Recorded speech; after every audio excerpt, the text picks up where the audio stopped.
اسلام نے مرد کو تو ایک وقت میں 4 خواتین سے شادی کی اجازت دی ہے۔ ایک عورت ایک سے زیادہ مردوں سے بیک وقت نکاح کیوں نہیں کر سکتی؟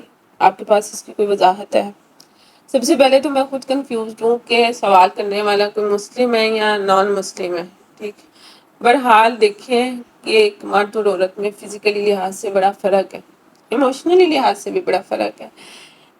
ویسے اسلام نے چوائس دی ہے، شادی مرد کے لیے بھی ایک ہی ہے، مثنیٰ و ثلاثہ و رباع کہ 2 3 3 4 4 آپ کر سکتے ہیں اگر آپ کی کوئی مجبوری ہے یا پھر آپ کی خواہش ہے، آپ کی کوئی ڈیزائرز ہیں جو کہ نہیں پوری ہو رہی ایک بیوی سے، تو آپ دوسری تیسری چوتھی کر لیں۔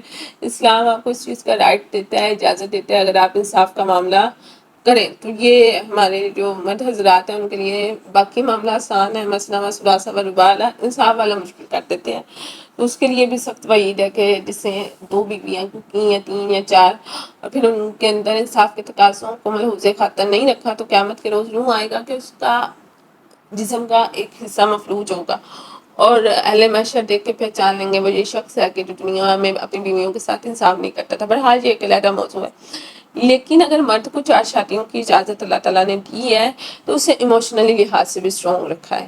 اب دیکھیں کہ ایک عورت جب نکاح کرتی ہے ایک مرد سے کرتی ہے، ایک مرد جب نکاح کرتے ہے تو ایک عورت سے کرتا ہے۔ اب ایک مرد ایک عورت سے یا ایک سے زیادہ خواتین سے نکاح کر رہا ہے، لیٹس سپوز اس کی 4 بیویاں ہیں، تو 4 بیویاں ایک مرد کی ہی کہلائیں گی۔ اب ان کے ہاں جب کوئی اولاد پیدا ہوگی تو وہ اولاد اس باپ کی کہلائے گی، یعنی کہ یہ فلاں کا بچہ ہے، ٹھیک ہے۔ لیکن اگر ایک عورت کے 4 شوہر ہوں اور وہ عورت پریگننٹ ہے، اس کے ہاں بچہ پیدا ہوا ہے، وہ بچہ کس کا؟ 4 کا تو نہیں ہو سکتا، کسی ایک کا ہی ہے 4 میں سے، ٹھیک ہے۔ 4 میں سے کسی ایک شخص کا بچہ، 4 کا نہیں ہے۔ اب ہر بچے کی دفعہ آپ DNA کروائیں گے؟ نہیں نا، ٹھیک ہے۔ یہ ایسا مسئلہ ہے کہ جس کا فساد بہت بڑا ہے۔ دوسری چیز یہ ہے کہ مرد کے دل میں اللہ تعالیٰ نے وسعت رکھی ہے، وہ ایک سے زیادہ عورتوں کے ساتھ شادی بھی کر سکتا ہے، ایک سے زیادہ عورتوں سے محبت بھی کر سکتا ہے، ایک سے زیادہ عورتوں کو توجہ بھی دے سکتا ہے، اور ایک سے زیادہ عورتوں کو مطمئن بھی کر سکتا ہے۔ ایک سے اور بات کرے گا، دوسری سے اور کرے گا، تیسری سے اور، چوتھی سے اور۔ عورتیں ویسے ایموشنز میں ویک ہوتی ہیں، تو جو عورت ہے وہ اپنی ساری اٹینشن اس کے شوہر کے لیے ہوتی ہیں، ٹھیک ہے۔ اب ایک اس کا شوہر ہے، اس کی ساری توجہ، ساری محبت، ساری انویسٹمنٹ اس شخص کے لیے، دوسرے کے لیے تو اس کا دل خالی ہے، کچھ بھی نہیں ہے۔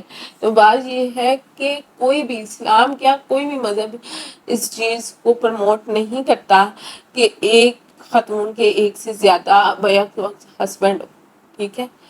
مرد کے اندر اللہ تعالیٰ نے یہ چیز، یہ وسعت رکھی ہے، تاکہ میں نے ایسی خواتین بھی دیکھی ہیں کہ جن کے شوہر فوت ہو گئے اور وہ ریلیٹیوز کے پریشر میں، پیرنٹس کے پریشر میں انہیں آگے نکاح کرنا پڑا، تو وہ نکاح کمپرومائز پر چلا رہی ہیں، ٹھیک ہے۔ آگے سے اسے محبت، توجہ، سب کچھ ملتا بھی ہے، لیکن جو چیز ان کے ذہن میں پہلے ہے وہ نہیں وہ نکال سکتے، ٹھیک ہے۔ تو یہ ایک کہہ لیں کہ فزیکلی معاملہ تو اپنی جگہ پہ ہے، ایموشنلی معاملہ بھی ہے، ٹھیک۔